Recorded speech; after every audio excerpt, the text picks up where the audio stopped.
Welcome, ladies and gentlemen. The great white lizard has his gaze fixed upon Adawi's stronghold as the Lizardmen do face off against the Dwarves, as we have Bob Tresh leading the Lizardmen forces, and Dark Phoenix will be commanding the Dawi. So for the Lizardmen, we do have a pair of Stegodons here, one of which is going to be housing the Skink Priest of Heavens, and he's going to be bringing Uranon's Thunderbolt, which has a nice range of 300, so it'll be able to kind of shut down, or at least try to shut down, the Dawi artillery that they'll be bringing, and the Stegodons themselves have a nice range of 360. There's also going to be a Skink Priest of Beasts here, and instead of bringing the transformation of Kadan, he is going to be bringing the Amber Spear. So the Amber Spear does have its own range of 200, so a lot of tools here to shut down the range of the Dawi. And for the Lord, of course, we do have Gorok. And Gorok's going to be a pretty good pick against the Dawi, as he is a low profile, not going to be really able to take a whole lot of focus fire, and he does have the Mace of Ulamak as well, which gives him a nice bonus to his armor-piercing base weapon damage and plus 40 to his melee attack. So I'll put him at a massive 85 when he is engaged, and will do quite a good amount of work against any of the Dawi lords. For the rest of the forces, we just have a very token force of infantry, some skink cohort. We have the cohort of Sotek. We do have 3 Pterodon riders up in the sky, one of which is the Pahawk Sentinels, and they will be coming in with a little bit of extra shots from the air. And in the tree line, we do have some more ranged units. We have the Amaxan Barbs Razordon Hunting Pack ROR, who do very nice armor-piercing weapon damage. Their only kind of problem is their kind of arc of fire in some cases. They do also do poison. Not as helpful here, I suppose, but we do also have an Ancient Salamander, and if it can avoid the ranged units of the Dawi, it can do quite a bit of good work, because it does do armor piercing for its missile. And if we also take another look at its missile, it also does have the flammable, which gives a plus 22 weakness to fire, which added with, of course, its flaming attacks can help as well. We have some more skink cohorts way off into the sides, and we do have some more units off into the tree line, as we have one more Razordon Hunting Pack hiding in these trees, trying to avoid that Dawi fire. But a very, very spread out Lizardman formation, and against a very compact Dawi one. So for the Dawi, we are going to have a front line of just a lot of Longbeards, very stout defenders of the Dawi. Good leadership, good armor. And they'll be able to really hold that line against pretty much anything that the Lizardmen can throw at them. And then we do have a lot of good anti-large tools with the Ulthar's Raiders. They are a nice armor-piercing throwing axe unit, and they do also have the ability to lower their armor, missile resist, and missile parry with marked by Uthar. So any of those good targets would be the Stegodons, Gorok himself, because he does have his nice shield, and any other shielded units. Otherwise, since it only reduces missile resistance, any of the kind of skinks, it's not going to really be all that helpful. We have a pair of Iron Drakes as well with the Trollhammer torpedoes. Very good anti-large stuff against the big dinos. We have a Rune Lord bringing the Master Rune of Wrath and Ruin and the Master Rune of Negation. So nice little slow and a damage resist for all of the forces of the Dawi. We also have a pair of bolt throwers who actually are going to be outranged by the Stegodon, so they are going to have to move up to get into range and start firing in return. But I think the Dawi are going to be losing that range unit because the Lizardmen took so many tools to deal with that. We also do have a pair of Giant Slayers who have, with this latest patch, gotten a massive buff to their abilities, and they are quite a fearsome foe indeed, as they have 48 melee attack and their 50 weapon strength has quite a bit of anti-large there. If we take a quick little look, it is a 15 base weapon damage, 35 armor piercing, and a whopping 30 bonus versus large. So that is a very fearsome foe, and any Stegodon that they get onto will quickly melt away indeed. We have a pair of Dwarf Warriors on the flanks to protect the range units, and one more Thunderer to wrap things up. And those are our armies, so let's get things rolling at speed as the Pterodon Riders do start swooping in. We do have a Uranon's Thunderbolt going to be targeting one of these bolt throwers, and it will be making good contact, and it does drop one of the models. So that is one down, and there will be sure more to follow as both of these Stegodons are continuing to fire in. None of their other shots have really connected so far, and I don't think these bolt throwers are going to be able to get their value back. So I think the Dawi should probably be pushing up at this time. They're going to be content with just firing at these Pterodon Riders, as they do have the Master Rune of Wrath and Ruin on this thing, giving a minus 72 speed, allowing those Thunderers to really punish them. But in come these Troll Hammers and these Razordons need to be a little careful. Their shots are going to be start raining in, but these Iron Drake can certainly dish out that fire in return, and those Razordons wisely do pull back, because man, they could take a ton of damage from just a couple volleys of these Iron Drake. And another Urdon Thunderbolt going to be dropping down, as it is going to be targeting another of the artillery pieces, dropping it with its second cast. So good work on those casts so far. The Stegodons have actually been taking a bit of damage themselves. However, the trade has been going the way of the Lizardmen so far.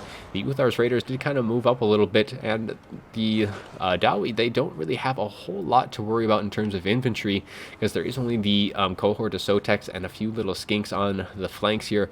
All of the major firepower is going to be in the way of the Razordons, the Pterodons, and the Stegs. So a little different approach for them, but we do have a nice Amber Spear.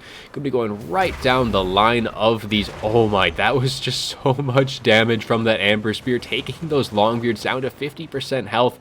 The Thunderers are going to open up, but with the skin being such a small profile, it will take some damage, but really it's not going to be taken all that much. Uthar's Raiders do get one volley off into these cohort of Sotek, but overall not a whole lot of damage taken by them. Otherwise, so far, we're just going to be seeing a bit more of counter fire from both sides. Stegs, bolt throwers firing away as the Lizardmen try and just kind of poke away at this Dawi formation. These Thunderers are trying to get in range of these Razordon hunting packs, and they do open up with a very nice volley. And these Razordon hunting packs not going to be wanting to take any more of that than is necessary, while this Skink Priest looks to be lining up another Amber Spear. Urdon's Thunderbolt does come down, but this one is able to be dodged by these bolt thrower crew. Very good heads up play by Dark Phoenix on that one, but will they be able to dodge this other unit, this other shot of the Amber Spear? And it actually does look like it's going to be getting a decent dodge, and it is actually staggered by all of these shots coming in from these Iron Drakes, so that cast was at least delayed for the time being. And I think that Skink Priest is going to want to be pulling back out of range of all these units, because it is getting very low on his leadership, and it's going to have to try and pull the Dawi's attention elsewhere before trying to get another of those Amber Spear casts off, because we saw how much damage that first one did. It absolutely destroyed that unit of Longbeards, taking down a ton of its models and down to 50% health. Very, very good cast indeed. The Amaxan Barbs getting another Master Rune of Wrath and Ruin on top of it, slowing it down, and these Iron Drakes, though, have started to take quite a bit of damage themselves from the crossfire from all of the Lizardmen forces.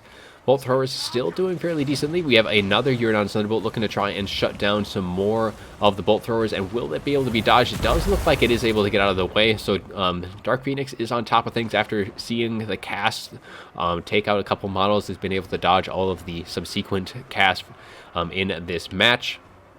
And it looks like we have another shot coming in from the Amber Spear. Once again, Dark Phoenix able to get a decent amount of units out of the way, but still taking a lot of damage for the Thunderers.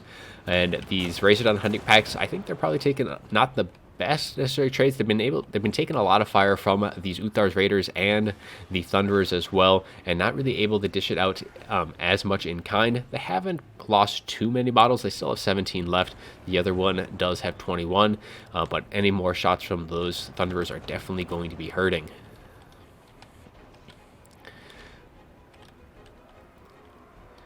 Over on the Dawi right flank, though, we do have the Giant Slayers engaging with these Razordon hunting packs, who did get a little too close for their comfort, and you can see just how many of these Razordons got peeled off so quickly just from these Giant Slayers being in combat for a short period of time. And that's kind of one of the problems with those Razordons, is if they don't have a good line of sight, they're going to get out of position fairly easily if you're not on top of things.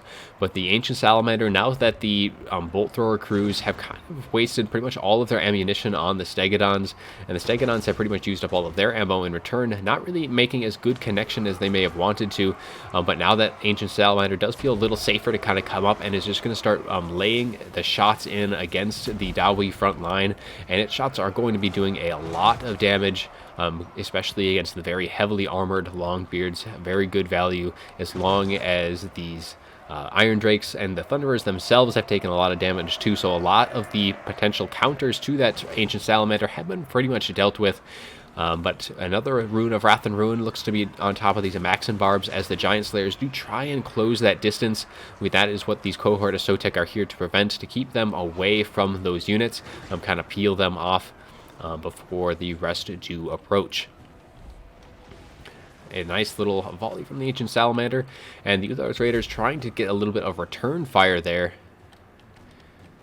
If we take a look at the bolt thrower crews, it looks like one of the units has potentially lost. And actually, no, it looks like it's just pulled off of its units. These two are still up and operational. It does have quite a bit of ammo left, so it was kind of like they wanted to just kind of preserve that, not give the Stegodons any good targets to shoot at, while this other unit of bolt throwers was responding with its shots. But pretty slow and steady match on both sides so far. Both sides playing it very, very carefully, not really wanting to get too far ahead, though these Longbeards have probably overextended a little bit, as the Cohort of Sotek does do a number on them, especially with the Maxan Barbs here to support, able to shatter one of the units of Longbeards. Very good work on the Lizardmen side, and these Iron Drakes have taken quite a bit of damage, but both sides actually using up quite a bit of their ammunition. These Racodon hunting packs, both about 50% health, but the Pterodons have used up all of their ammo, so have the Stegodons. We still have the Pterodon Riders back here with a full set, as they have been a little bit more conservative. Bolt thrower crews have used up all of theirs on one. The other one still has plenty of actually artillery models still left on the field, but they can jump onto and start returning their own fire.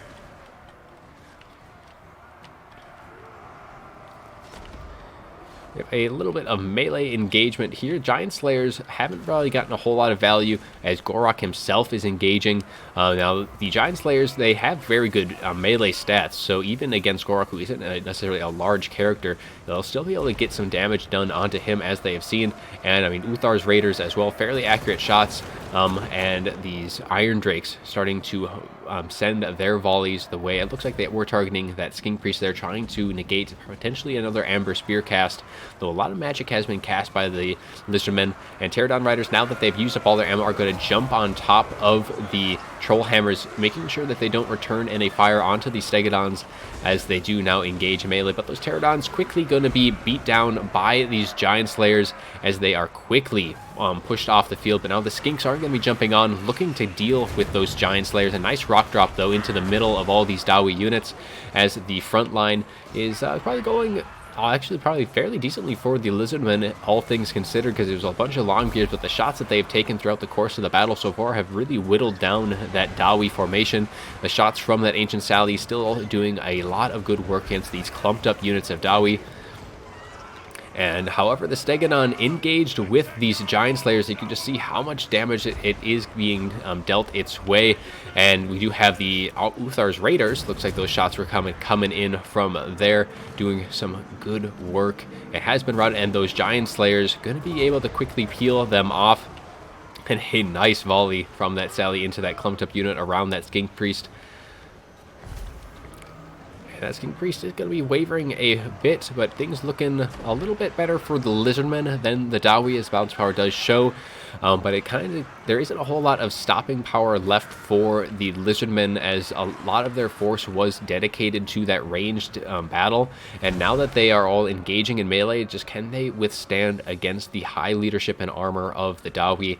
There is still enough ammo left on some of the units, though these Dwarf Warriors are going to be pressuring these Amaxan Barbs, keeping them at bay, and all of the Ragedon hunting packs have pretty much used up all of theirs. And we have a fairly low health Skink Priest, but Gorok himself is going to be very hard for the Dawi to take down, especially without any of the, except without a lot of the range units still online. These Iron Drakes are down to only 8 models, and they are getting very low to wavering themselves. These Pterodon Riders trying to peel off as much as they can, but the Giant Slayers are unbreakable, and they still have 17 models, so they'll be able to do quite a bit of work to these Pterodon Riders, even with their very low health that they have. The Pterodon Riders should, in theory at least, be able to peel off a bit of their models with how low health, but the advent of the Cohort of Sotek. Now, the Cohort of Sotek will do quite well against the Giant Slayers.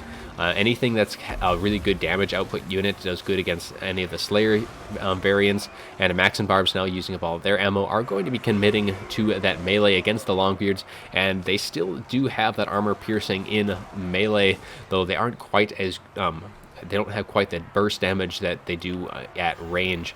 The Pterodon Riders on the fringes of the battle, though, just going to be chasing things off as they do rout, as that is one of the problems that the Dawi do have, is that mobility department. So anything that does break, even though they are very high leadership. And we do have another Amber Spear in the late game going to be coming through, just arcing its way right on through these Longbeards, doing a lot of damage there. Maybe a little bit of friendly fire into the cohort, but I think overall it's good damage done. Ancient Salamander, having done most of its work, is going to be pushed off by these Trollhammers and these last few remaining Giant Slayers.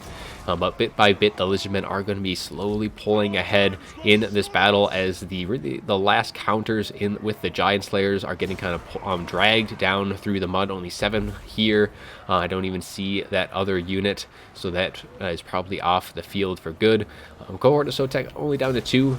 But Gorok, I think it's just going to be a little too much for the Dawi to handle. The Longbeards aren't going to really be able to drag him down. He's just such a tanky character.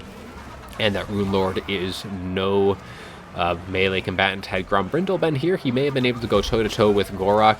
But those Master Runes early on, really kind of keeping the Lizardmen a little bit more honest, probably was a good, valid choice.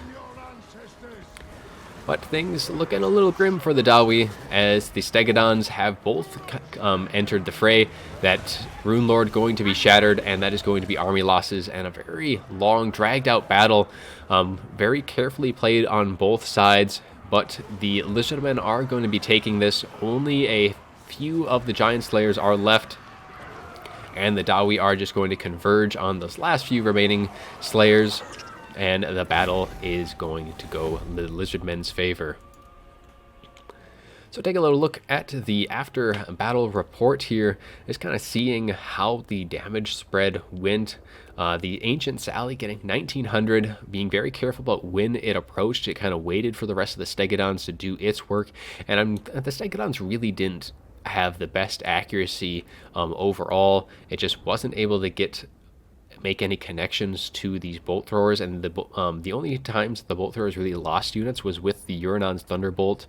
Otherwise, the Stegs just didn't quite have it, as the bolt throwers did get quite a bit of good value, even though they were pretty much tried to be hard countered by Bob's Lizardmen here. But otherwise, they still were able to keep them at least off their bolt thrower crew, and keeping them on their toes with those Uranon's Thunderbolts. The Skink Priest of Heavens, on the other hand, did quite, that was with its Uranon's Thunderbolts and that Amber Spear as well, only getting 765, but the cast that it did get off just did a ton of damage, taking these Longbeards down to 50% health on a single cast right down the lines. And Gorok himself, not a whole lot of damage, but he was a very tanky character, and something that the Dawi just didn't have a good counter to, especially that the slow drawn out battle really whittled down like their Thunderers, the Uthar's Raiders, and the Trollhammers as well, just not being able to get a whole lot of value. Even though the Thunderers did get 1,000 off, a lot of the shots went into those Razordon hunting packs earlier on. And one unit of the Giant Slayers did quite well. The other one did get pretty much kited away and really dragged through the mud, as it was pretty much made a non-factor, especially in the later stages of the battle. But otherwise, it was a very well-played fight on both sides. Maybe it wasn't as exciting of a match, but both sides played it very, very carefully and tried to pick apart the other side. The Dawi were more about weathering the storm, while the Lizardmen really had to kind of whittle down the very key targets that they needed so they could push forward in that late game and win that melee fight with what they had. But otherwise, that's it that I have for you all today. I do hope you enjoyed this battle, and as always, have a good one.